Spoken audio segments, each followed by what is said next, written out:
I opened the safe empty for $400,000 gone. My heart didn't race. My hands didn't shake. Instead, I laughed. A deep, hollow laugh that echoed through the room like a bad joke, because I already knew she took it, and I knew exactly where she was. I grabbed my keys and walked out the door, not in a rush, not in a panic, just ready to end this game once and for all. I drove through the city with a strange calm settling over me. The betrayal should have burned, should have made my blood boil, but instead, I felt something colder. Certainty. I had known for months that something was off. The fake smiles, the last-minute girls' nights, the way she suddenly started dressing up just to go to the grocery store. At first, I chalked it up to boredom, maybe some midlife crisis, but then I started paying attention. The late-night phone calls that ended the moment I walked into the room, the whispered conversations, the way she changed the password on her laptop, and now the final proof. The money was gone. She thought she had won. She thought she had pulled off the perfect escape. She was wrong. I parked outside the hotel. It wasn't a 5-star resort, nothing flashy, but it was discreet. The kind of place you went when you didn't want to be found. I already knew the room number. I walked through the lobby like I belonged there, nodding at the receptionist, my hands in my pockets.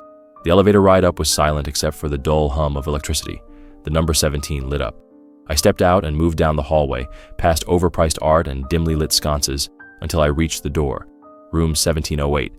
I knocked once. No answer. I knocked again, harder this time. I heard rustling inside, hurried movements, the muffled sound of whispers. Then finally, the lock clicked open, just a crack. Her face appeared in the doorway, and in that split second, I saw everything. The shock, the panic, the guilt, and behind her, a half-dressed man frozen like a deer in headlights. I smiled, not because I was happy, because I had been waiting for this moment. "Surprised to see me, Emily?" I asked, keeping my voice calm. She hesitated, her lips parting slightly as if searching for the right lie to spin, but there were no lies that could save her now. She glanced behind her, probably hoping to stall, to think of some excuse, but I wasn't in the mood for games. I pushed the door open with one firm shove, and she stumbled back. The guy, mid-30s, gym body, dumb expression, was still standing there shirtless, clutching a pair of pants like he didn't know whether to run or beg for his life. "Who the hell is this?" I asked, nodding toward him, even though I already knew. Emily crossed her arms, trying to regain control. "It's not what it looks like." I laughed, a real deep laugh that probably made me sound unhinged. "Not what it looks like? Really? You're standing in a hotel room with some half-naked clown and you want to tell me it's not what it looks like?" She scowled, shifting her weight onto one hip. "I don't have to explain myself to you." I nodded slowly, pretending to think. "That's true, but maybe you should explain what happened to the $400,000 you stole from me." That hit her like a punch to the gut. Her confident act cracked just for a second. Her eyes darted away toward her purse. I was faster. I reached it before she could, grabbed it, and dumped the contents onto the bed, a couple of credit cards, lipstick, car keys, and a hotel room key with someone else's name on it. "Whose name is this, Emily?" I asked, holding up the key card. She snatched it from my hand. "None of your damn business." The guy, who had been silent up until now, finally spoke. "Dude, I don't want any trouble." I cut him off. "Too late for that, buddy." I stepped closer, making him shrink back. "You knew she was married?" His mouth opened, but no words came out. "Guilty." I shook my head, turning back to Emily. "I trusted you. I gave you everything, and you repay me by running off with some guy and my money?" She rolled her eyes. "You're so dramatic. It's not like you needed it?" That was it. That was the moment I realized she never loved me. Not really. Not the way a wife should love her husband. I was a bank account to her, a safety net. I took a deep breath, then did the only thing left to do. I walked out, but not before making sure she would regret this for the rest of her miserable life. As I stepped out of the hotel room, I felt the weight of betrayal settle in, but it wasn't sadness. It was clarity. She had never been my wife in the way that mattered. She had played a role, worn a mask, and now that it had slipped, all that was left was a greedy, lying thief. But she had underestimated me. I reached into my pocket and pulled out my phone. A few taps later, I was in my banking app. One final transfer. A smirk tugged at my lips as I watched the numbers drop to zero. The money she thought she had stolen, it was never hers to take. I had moved the entire $400,000 into a private account before I even opened the safe, the one she had emptied. It was a trap, a test to see if she would do exactly what I suspected, and she failed. I leaned against the wall, letting out a slow breath. A text came through from my lawyer confirming that everything was in place. Divorce papers, a full asset freeze, and even a fraud investigation that would ensure she walked away with nothing. The door behind me burst open, and Emily stormed into the hallway, barefoot, wild-eyed. "You son of a—" I held up my phone. "Looking for this?" I tilted the screen toward her, showing her the empty account balance. "Oops." Her face twisted in fury. "You think this is funny?" I shrugged. "A little. You thought you could screw me over and live happily ever after with your boy toy? Guess what, Emily? You get nothing." She lunged at me, but I sidestepped, letting her stumble forward. "I gave you everything," I said, voice calm, "and you threw it away. So enjoy your new life. Hope he's got deep pockets, because you're broke." I turned and walked toward the elevator, leaving her standing there, screaming my name in rage. As the door slid shut, I did something I hadn't done in years. I smiled. I walked out of that hotel feeling lighter than I had in years. The cold air hit my face as I stepped onto the street, and for the first time in a long time, I felt free. No more lies, no more manipulations, no more fake love from a woman who only saw me as a walking ATM. I got into my car, started the engine, and just sat there for a moment, letting everything sink in. The anger, the betrayal, the months of suspicion. It was all over. She was out of my life. And the best part? She had no idea just how deep I had cut her off. Her accounts frozen, her access to my assets revoked, her little dream of running away with my money shattered. And then, just as I was about to pull away, my phone rang. Blocked number. I already knew who it was. I let it ring a few times before finally answering. "You're going to regret this," Emily hissed through the phone. Her voice was raw, desperate. I laughed, really laughed. "Regret what? Making sure you got exactly what you deserved? I swear to God I'll make you pay for this," she spat. "Emily," I said, shaking my head, "you already lost." I hung up before she could say another word and tossed the phone onto the passenger seat. She was predictable. I knew she would try something else, try to dig her claws back in, but it was too late. She had burned the bridge, and just as I was pulling away from the curb, I saw her come running out of the hotel, still barefoot, still in that ridiculous silk robe she probably put on for him. I watched her spin in circles, looking around frantically. She had nowhere to go, no money, no backup plan, no way out. I rolled down the window just enough for her to hear me. "Hey, Emily!" I called out. She turned, eyes burning with rage. I smirked. "Enjoy your new life." Then I hit the gas and left her standing there, alone in the cold. I didn't look back as I merged onto the highway. The city lights blurred into streaks of white and red, and for the first time in years, I felt in control. No more second guessing, no more paranoia, just me, my freedom, and the road ahead. But I knew Emily wasn't done. She was like a cornered animal now, dangerous, desperate, and completely out of options. And a woman like that, she wasn't going to go down quietly. I parked outside my house and walked in, locking the door behind me. The place felt different, not because she was gone, because I was done with her. I poured myself a drink and sat on the couch, staring at the empty space where her stupid designer bags used to pile up. She had always needed more money, more attention, more validation. And when I stopped giving it, she went looking for it elsewhere.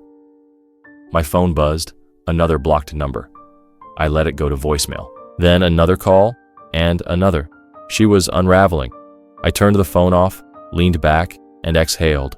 Then, bang, a loud thud against my front door. Then another. I stood up, heart steady. I already knew who it was. I walked over and opened the door. There she was, hair wild, eyes red with fury, wearing a coat thrown over that same silk robe. And behind her, a taxi idling with the driver watching nervously.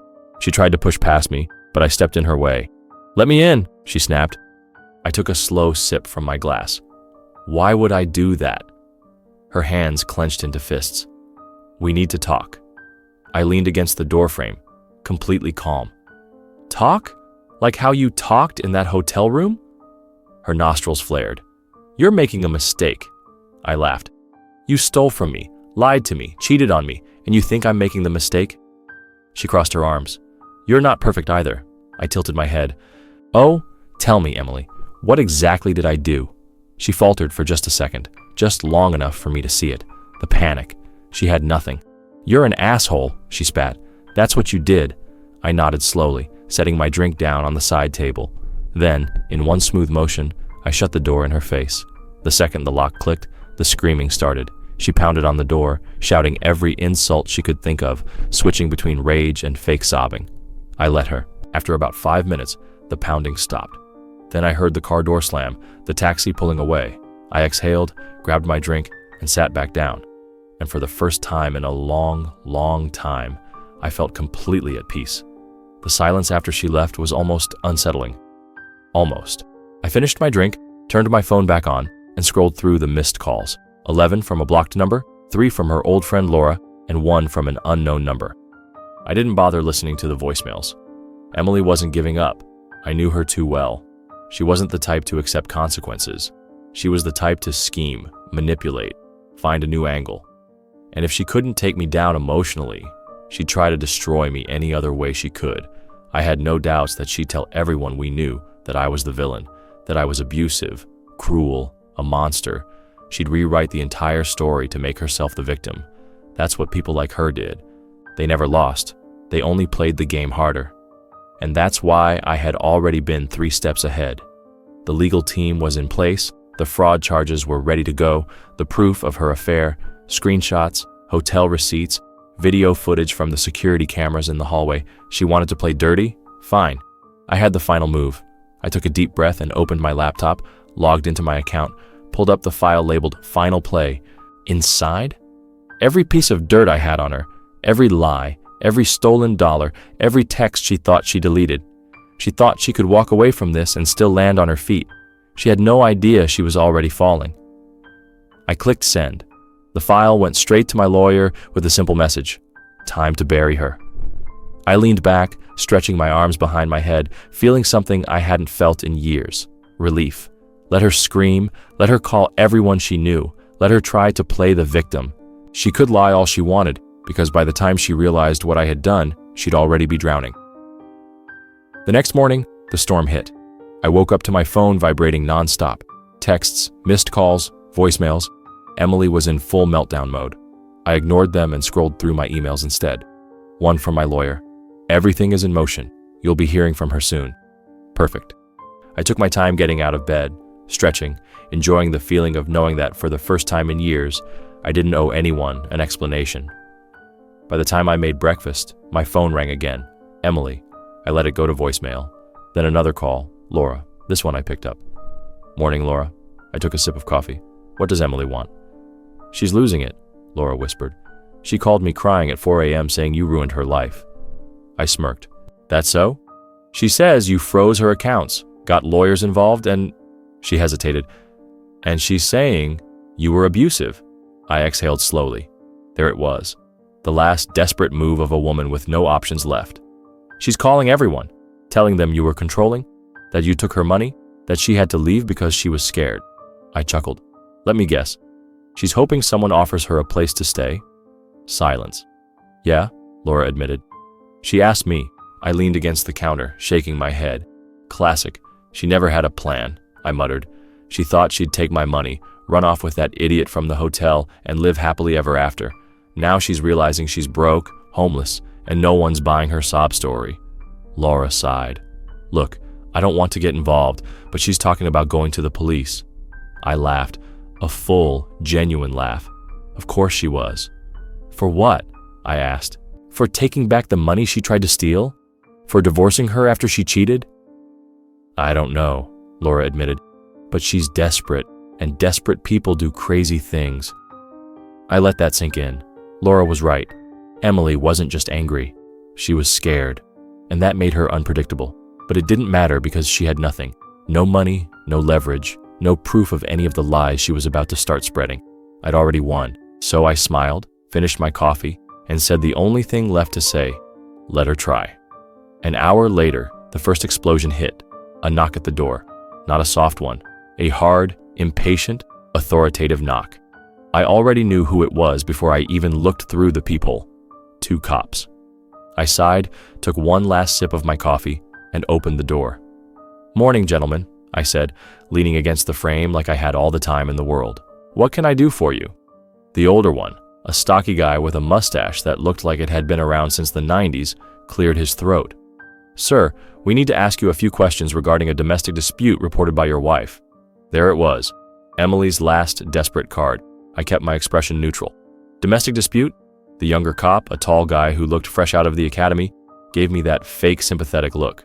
"Your wife alleges that you were physically and financially abusive. She says you took all of her money, locked her out of the house, and left her stranded." I almost laughed. Almost. Instead, I folded my arms. "Tell me, officers, do you have a report of any physical injuries?" They exchanged a look. They didn't. I continued. "Or maybe some financial records that show I took her money?" More silence. I let it hang there for a second before shaking my head. "Look, I'll make this easy for you. My lawyer already has the divorce case in motion, along with proof that my wife not only stole from me, but was also cheating on me." The older cop adjusted his belt. "That's between you and your lawyer, sir. Right now, we just need to confirm your whereabouts last night." I smirked. "I was right here. You can check my security cameras if you'd like. I have full recordings of her banging on my door like a lunatic at 2 a.m. That made them pause. The younger one frowned. "You have security cameras?" I pointed up at the small but very obvious camera above my front door. "And inside too. Everything is backed up. If you need footage, I'll gladly hand it over." They knew they had nothing. Emily thought she could play the victim, but she forgot one thing. I was smarter than her. After a few more questions, they left. No arrest, no charges, nothing. 10 minutes later, I sent my lawyer a simple text. "It's time to bury her." Because Emily didn't just lose, she burned herself to the ground. I leaned back on my couch, stretching my legs out, feeling the kind of peace that only comes when you watch your enemy self-destruct. Emily thought she could destroy me. Instead, she destroyed herself. My lawyer called an hour later. "She's spiraling," he said, his voice laced with amusement. "Her so-called police report isn't going anywhere, and now she's scrambling to find someone to back up her story." I smirked. "Let me guess, no one is buying it?" "Not a single person," he confirmed. "Her friends are ghosting her, and the guy from the hotel, he bailed the moment he found out she had no money." I laughed. Of course he did. This was the part she never saw coming. She thought she was untouchable, thought she could cry, lie, manipulate her way back into control. But the problem with people like her, they never think ahead. Now she had nothing, no money, no house, no backup plan, just a ruined reputation and a pile of bad decisions. My lawyer sighed. "She's going to try something else. Women like her always do." I smiled, swirling the whiskey in my glass. "Let her." I already knew what was coming next. The pity tour. She'd show up at someone's door, crying about how cruel I was, how unfair it all was. Maybe some naive idiot would let her crash for a few nights, but it wouldn't last. Because the second they saw what she really was, they'd throw her out, just like I did. And the best part, I didn't even have to lift a finger. She did it all to herself. By the time the sun went down, I was sitting on my balcony, enjoying a quiet night, completely free. Emily was out there somewhere, probably still trying to figure out how everything went so wrong. And me? I was finally done with her. 3 days passed. 3 days of absolute silence. No calls, no texts, no cops at my door. Emily had finished? I wasn't stupid. I knew she was still out there, licking her wounds, trying to figure out how to crawl her way back into someone else's life. But she wasn't my problem anymore. Then, on the 4th day, my lawyer called. "She finally cracked," he said, sounding amused. "Oh?" I leaned back in my chair, already knowing this was going to be good. "She tried filing a civil lawsuit against you." I actually laughed out loud. Desperate, so desperate. "What's her angle?" I asked, just for the fun of it. "She's claiming emotional damages, financial manipulation, wrongful eviction, the usual nonsense." I smirked. "And what are her chances?" "Less than 0, my lawyer said flatly. "She has no proof, no assets, and no credibility left. The judge will throw it out the second we show up with the fraud charges and security footage." "Perfect," I said, sipping my coffee. "So what happens next?" "Well," my lawyer said, "she's officially homeless. She tried staying with a few friends, but they kicked her out once they realized she wasn't some poor victim, just a lying, cheating gold digger." I grinned, exactly as I predicted. "And the guy from the hotel?" I asked. "Gone," he confirmed. Probably the second he realized she had nothing to offer him. I sighed dramatically. Poor Emily. Who could have seen this coming?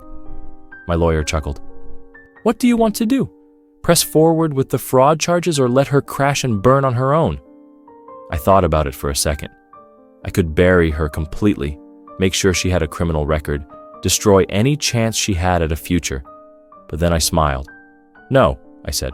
I won't even waste the energy. She's already ruined herself. There was a pause on the other end. So, that's it? That's it, I confirmed. I'm done.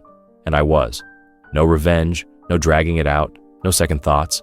She had tried to take me down, and instead she destroyed herself. That was better than any revenge I could have planned. That night, I poured myself a drink, stepped out onto my balcony, and looked at the city lights. The weight was gone. I wasn't angry. I wasn't bitter. I was just free. And Emily? She was out there somewhere, alone, with nothing but her own reflection to blame. Game over.